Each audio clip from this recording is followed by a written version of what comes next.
Começamos agora mais um programa Contra a Capa, que é esse nosso encontro semanal com escritores, escritoras mineiros, mineiras, que vêm falar sobre a sua literatura, sobre a sua arte, sobre a sua vida, sobre as suas histórias.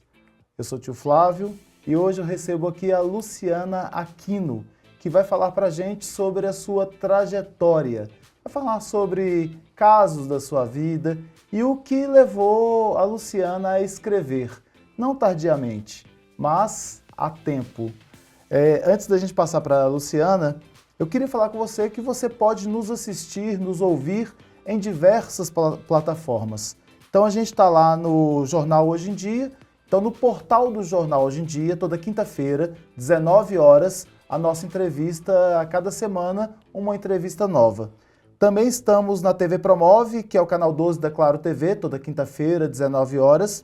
E estamos na Rádio Web Hoje em Dia e nas rádios Alvorada FM e Difusora AM de Salinas, na Gorutubana de Janaúba, na Rádio Cidade FM de Corinto e na Rádio Eldorado de Sete Lagoas. Mas não esqueça, se você não ouviu, não assistiu, pode ir lá no YouTube do Jornal Hoje em Dia de BH para poder também assistir e passar para as pessoas que você gosta. Então a gente vai conversar hoje com a Luciana. Luciana já tem alguns livros publicados e uma carreira consolidada e se consolidando na arte, no jornalismo.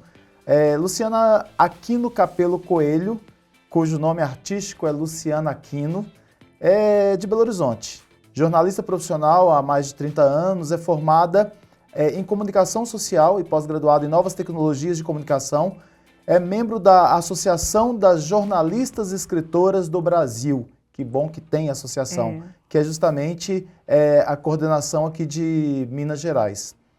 Ela é autora de livros como o primeiro, que foi Atrás das Letras, em 2011, Os Encantos de Minas, 2012, A Rainha Zu e Seu Reino Atrapalhado, de 2013, e aí vieram Para Além do Meu Olhar, 2021, e A Lenda da Menina Má, em junho de 2023.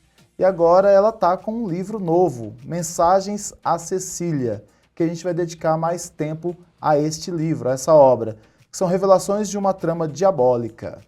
Bom, vamos parar por aqui por enquanto, para poder falar um pouquinho sobre essa vastidão aí, porque você está no teatro, né, Luciana? Você está na interpretação, está fazendo dublagem agora. E aí, então, queria te agradecer por estar aqui com a gente. É um prazer estar aqui. E que você nos fale um pouquinho sobre como surgiu essa, apesar de ser jornalista há muito tempo, mas esse interesse pela literatura. Eu falo que eu nasci num berço de ouro, assim, porque eu fui criada com meus bisavós. E minha bisavó era professora e gostava muito de ler. Então, eu fui uma menina que aos 8 anos de idade, a bisavó colocava no sarau e fazia eu decorar Humberto de Campos, Olavo Bilac, os grandes parnasianistas. Então eu cresci apaixonada por poesia. Escrevia, mas era mais uma leitora do que uma escritora. Estudei no Colégio Logosófico, que é um colégio muito conceituado aqui em Belo Horizonte, tem umas mangueiras enormes, e eu era aquela aluna que ficava no recreio na biblioteca. Então eu lia todas as coleções possíveis e impossíveis e o meu prazer eram dois. Ficar debaixo da mangueira com um livro, lendo, ou no balanço. Porque o balanço me levava a essa liberdade que eu acho que eu queria ter. Porque eu tenho 54 anos, nós que somos da geração, né, de 1971 no meu caso. Geração X. X. Foi uma geração que os pais ainda estavam saindo dessa questão da repressão, né? Então não se tinha tanta liberdade e não se tinha tecnologias, né? Então nós brincávamos na rua mesmo. Nós éramos meninos de rua. Eu nasci e fui criada no bairro Funcionários. Minha mãe morava na Rua do Ouro, depois mudou para Timbiras e meus bisavós moravam na Rua Piauí. E eu lembro que eu ficava brincando e me achava um pouco princesa, porque eu era muito presa. Porque bisavô e bisavó, a criação era bem demais, controlada. Né? Então, eu vivia no mundo da imaginação, assim. Então, a arte, eu acho que ela veio, assim, com a poesia que foi introduzida pela minha bisavó, pelo ato de ler, que era um prazer, que hoje em dia eu acho que, como professora também, Eu acho que falta esse incentivo aos pais também, dentro do lar, sabe? Ter um momento de leitura, sabe? Comprar um livro, porque eu que sou autora também de livros infanto-juvenis, eu sinto muita falta desse incentivo, porque eu acho que o pai e a mãe, eles são o alicerce cultural e da educação dos filhos. Se você não cria o hábito, não é com 14 anos, 12 anos, às vezes até com 10, porque essa geração não gosta de ler, a gente sabe disso. Tem que apresentar a leitura de uma forma mais... Que seja uma forma lúdica. Mais amável, né? Então, e não assim, de uma maneira de tutorial. Então, lá atrás, eu acho que eu sabia que eu ia ser uma atriz, eu desejava ser uma atriz e me tornei atriz só aos 54 anos. Eu acho que nunca é tarde para sonhar nada. Ou, na verdade, você foi construindo essa atriz que está desabrochando aos 54 anos, né? Eu colocava lençol, os lençóis, nas cadeiras, chamava minha mãe, meus tios, meus primos, combinava tudo com eles, pegava os livrinhos de conto de fadas, né? Cinderela, Branca de Neve, e fazíamos a peça de teatro. Eu era meio diretora, meio produtora, meio atriz, sabe? E aquilo ali era uma curtição para mim. Só que essa minha geração ela foi muito podada, não só pela criação que eu tive, muito diferente da criação dos meus irmãos, porque o meu pai e minha mãe criaram meus irmãos muito diferentes de mim. Eles não têm o mesmo hábito de leitura, nem são tão artistas. Por isso que eu falo que a base, a criação é tudo, né? E eu sou muito grata aos meus bisavós, mas ao mesmo tempo eu fui muito reprimida. E o colégio que eu estudei também era um colégio bastante, não opressor, mas era muito... tinha muito bullying naquela época. O bullying já existe há muito tempo. E o bullying é uma coisa... Quando eu escrevi A Lenda da Menina Má, que a gente vai falar rapidamente, A Lenda da Menina Má conta a história de uma menina que se tornou má. Ela não nasceu má, a gente não nasce mal. Por mais que às vezes a biologia possa falar que um psicopata, ele tem um gene, mas a influência do meio, os julgamentos, o poder da palavra, traz a maldade para a vida das pessoas. E traz uma coisa que eu acho que os jovens hoje estão perdendo, que é a autoestima, é se amar. Sabe? Até se empoderar, conhecer, né? se conhecer, sabe? Porque o jovem, às vezes, ele se rotula num padrão que foi criado agora com as novas tecnologias, com as redes sociais, que não existe, sabe? A beleza não é padronizada, a inteligência não é padronizada. Então, se você julga a pessoa porque ela tem um nariz grande, ela é gorda, ela é magra, sabe? Dentro daquele padrão que é imposto, aquele ser que está sendo agredido, porque a palavra fere e mata. Quantos jovens a gente vê aí sendo suicidando, né? Se matando, perdendo o gosto pela vida ou entrando num processo de depressão que os pais não conseguem controlar isso. Então, eu sou um tipo de pessoa que eu incentivo a leitura e eu alfabetizo também crianças, e às vezes alfabetizo crianças que têm algum problema, né, ou que os pais às vezes têm alguma dificuldade. E alfabetizar, eu acho que é uma arte. Ah, não, alfabetizar é maravilhoso. E é dificílimo. É você dar acesso, né, a um outro mundo àquela pessoa, né? Não só a criança, mas um adulto também, né, uma senhora e tal. Então, eu acho que falta, às vezes, ao ser humano ser menos egoísta. Nós estamos muito egocêntricos, essa falta de tempo nossa com o outro, sabe? Ontem, eu estive na Biblioteca Pública Estadual fazendo um painel sobre misoginia, silenciamento feminino e feminicídio, que é um tema tão atual. É um tema que a gente tem que tocar, não só falar do número de casos de mulheres mortas, o que a gente vê sendo publicizado muito na televisão pelo jornalismo e banalizado, mas ver lá atrás, não falo nem séculos, são milhares de anos em que a mulher foi silenciada, a mulher foi um ser invisível. Então, ontem no painel, é claro que a gente tinha um público médio lá, eu aguardava até mais pessoas, foi bastante publicizado na imprensa. Me choca ver que as pessoas ainda não têm interesse de discutir. E as pessoas que estiveram lá comigo, e aí foi uma discussão assim primorosa, maravilhosa. Isso que é bom, né? A qualidade da conversa. Exatamente, não é a quantidade, é a qualidade, sabe? Então eu vi que o que eu apresentei, a reflexão que eu trouxe sobre esse silenciamento da mulher, essa invisibilidade, né? Como no século XVII nós fomos consideradas bruxas por curandeirismo, por heresia, ou por qualquer outra coisa aqui na cabeça do homem, né? E aí a gente não está falando de feminismo e machismo, eu até falei isso ontem. Não há questão disso, nem de igualdade, porque a gente não tem igualdade ainda em nada, sabe? Mas não é essa guerra de braços, só que lá no século XVII, XVIII, XIX, XX e XXI, ainda se vê uma disparidade muito grande entre os direitos das mulheres e dos homens, entendeu? Essa invisibilidade, ela é pior ainda para as mulheres negras, as mulheres indígenas que foram escravizadas, né? As minorias que foram escravizadas. Então, quando você fala de uma escritora no século XVIII, que a gente tinha o direito napoleônico, né, que é uma lei que o Napoleão colocou e que a mulher, quando casava, não tinha direito a nada, nada. Ela se tornava extremamente invisível mesmo, ela não tinha direito à posse, não tinha direito aos filhos, à maternidade, a dinheiro e nada. Não adianta nada, a rainha lá, roubaram a coroa da rainha que foi casada com Napoleão. Essa mulher deveria ser uma pessoa muito infeliz. As mulheres do século XVII, XVIII, XIX eram infelizes. Porque a gente, por exemplo, o caso da Camille Claudot, que foi amante do Rodin. Ontem eu coloquei isso lá. Muita gente não sabe, ela foi internada à força pelo Rodin, que foi um grande escultor, a gente não está tirando o mérito dele, mas grandes artistas naquela época, homens, tinham mulheres por trás que escreviam, que eram artistas, escritores, pintoras, mas que não podiam aparecer. E o pior é que ainda tinha os homens que assinavam aquilo que as mulheres faziam. Muitos. Né? As mulheres assinavam com pseudônimos de homens, os livros, a literatura não existia. Até o século XIX, na era vitoriana, não existia escritoras.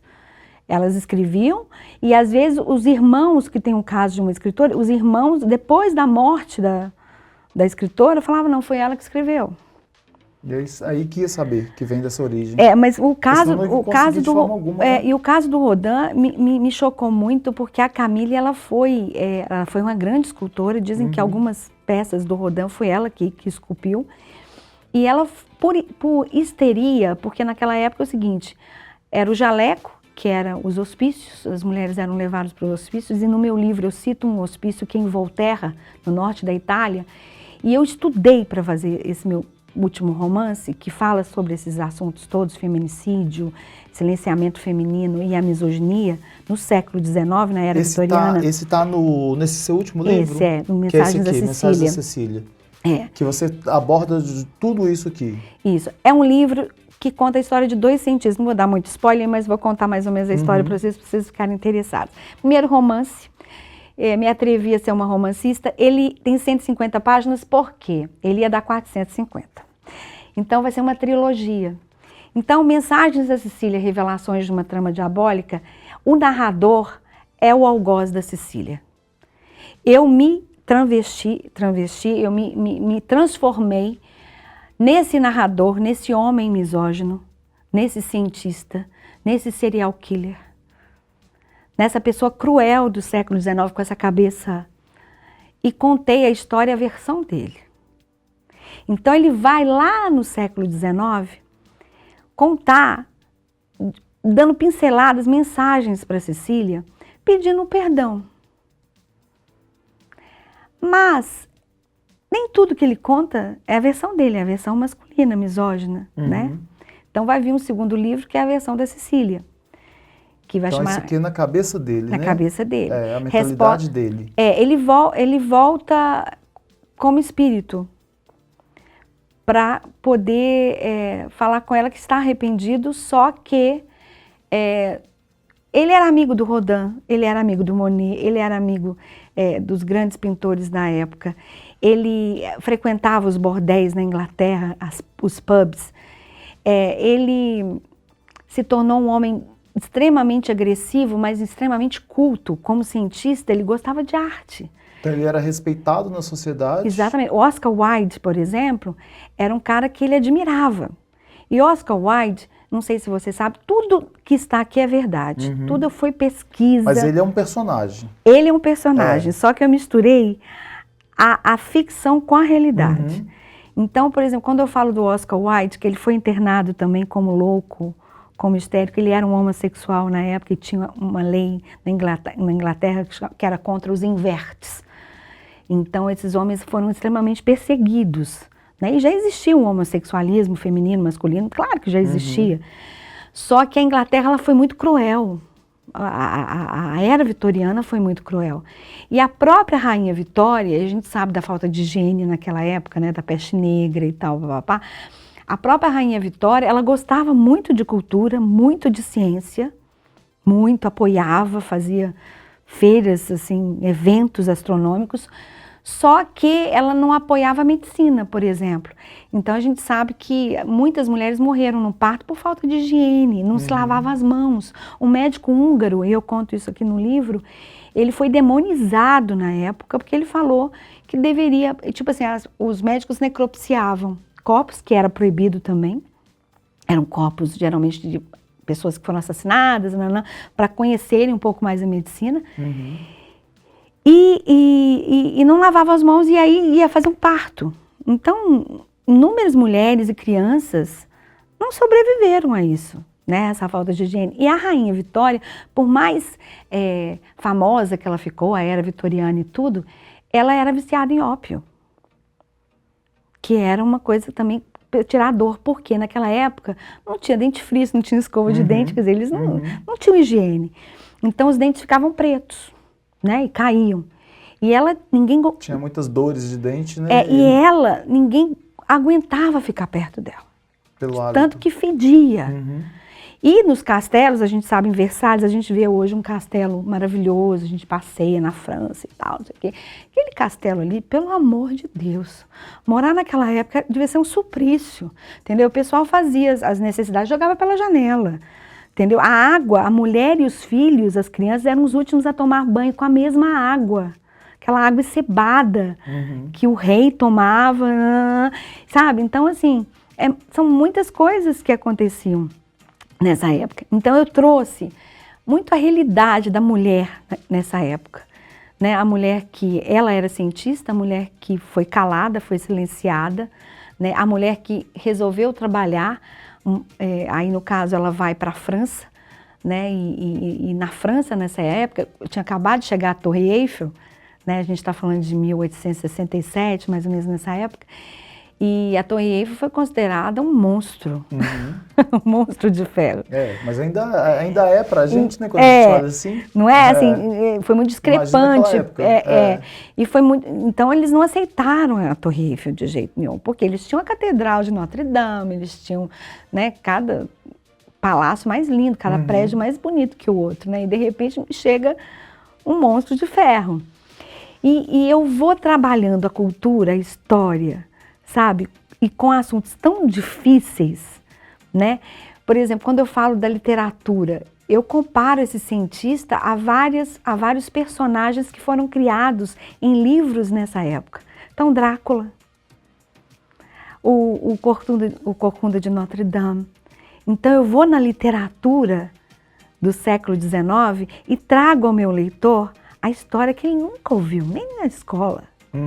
Entendeu? Então eu quis fazer uma coisa muito... Você consegue colocar esses contextos, todos, né, na vários história. Contextos na Reais história que você foi criando.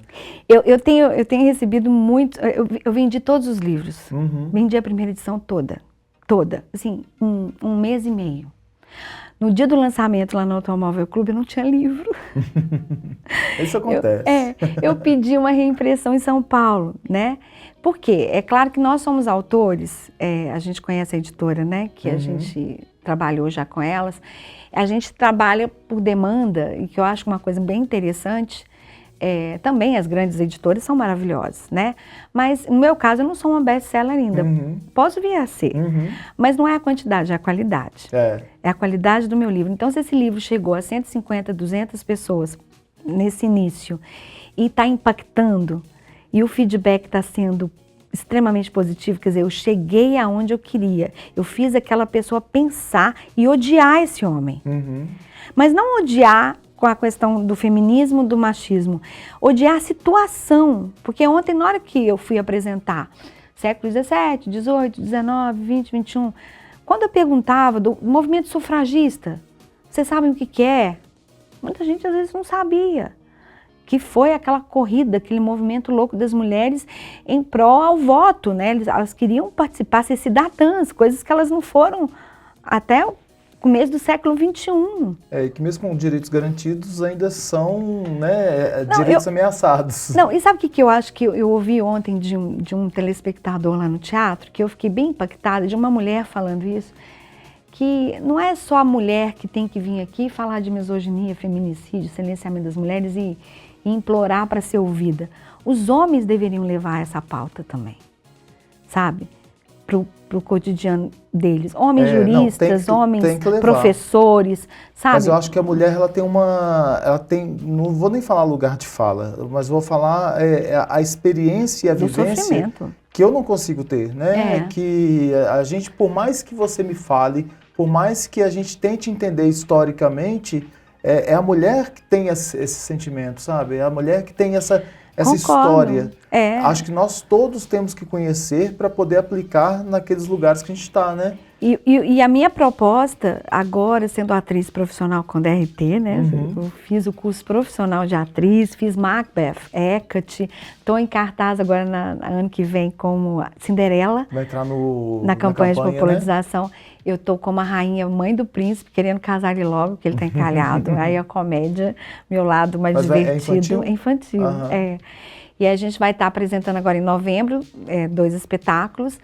E em janeiro já parece que é no Colégio de Santo Agostinho, que vai ser mas vai estar, né? São vários. Infantil é uma coisa que eu fiquei apaixonada, né? Porque é uma outra vibe, é um pouco parecida com os meus livros, né?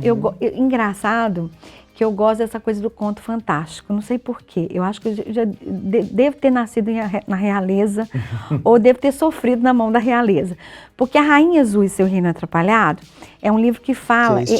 não, essa é a Lenda do Menino da Mar. Esse, gente, A Rainha Azul eu não trouxe porque esgotou também. Porque é um livro que foi, assim, muito legal. As escolas trabalharam com ele. Que legal. Que é um livro que fala sobre a higiene, sobre a peste negra. E foi o primeiro livro infantil que eu escrevi, porque o Bernardo, meu filho, que hoje tem 22 anos, ele me pediu para escrever um livro para ele. Então ele é o príncipe da história. Eu caricaturei, ele pediu para caricaturar, igualzinho o meu filho. É ele pequenininho, com 8 anos, o príncipe da história no livro. Então eu conto contos às avessas. É uma família real, onde as princesas são porcas, o príncipe vira sapo e não vai desvirar, vai morrer sapo mesmo, entendeu? A rainha não tem controle, nem em casa, nem com o rei, abandona o rei, coitado, o rei tá lá só, né?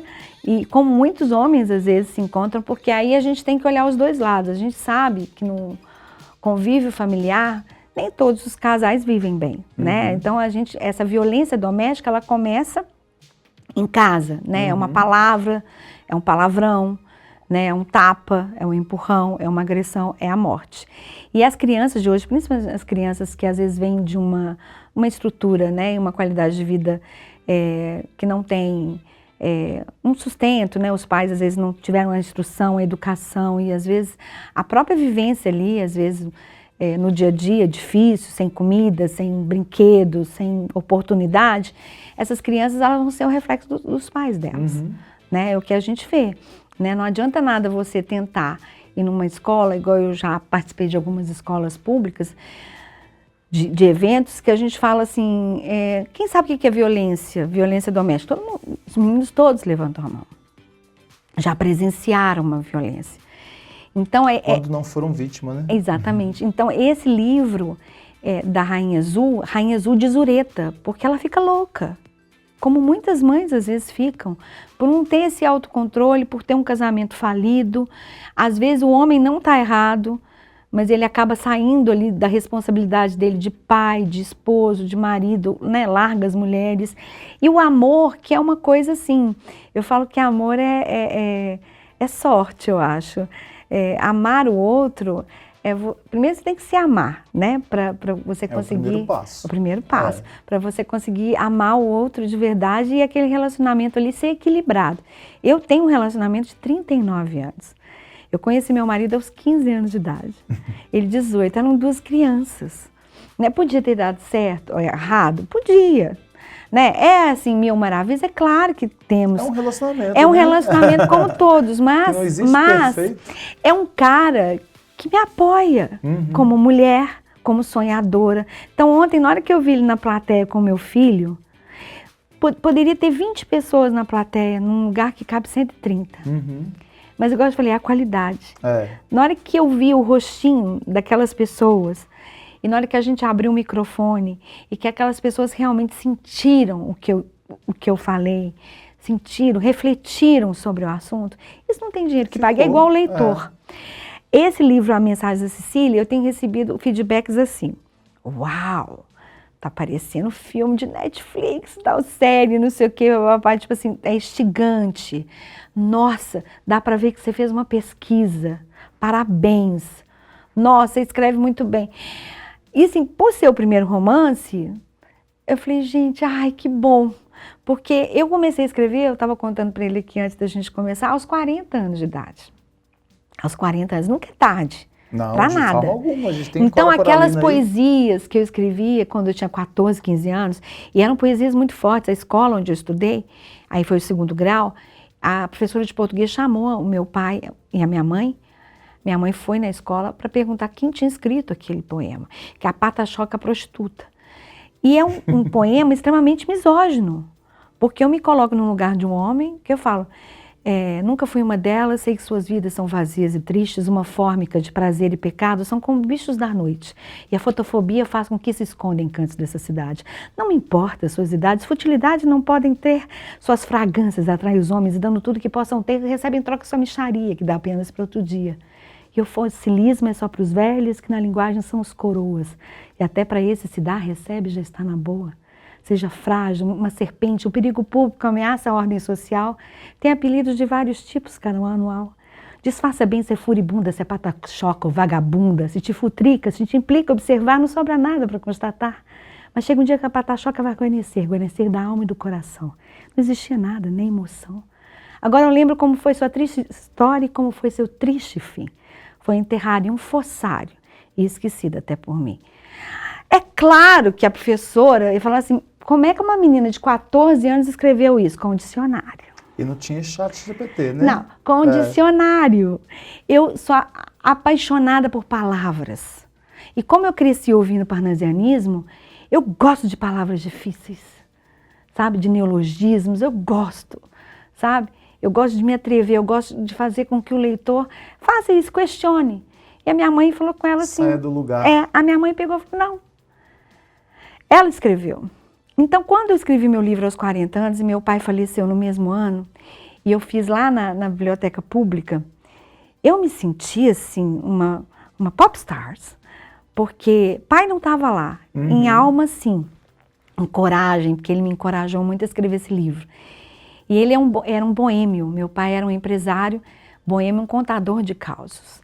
Então, meu pai tinha um lado de humor.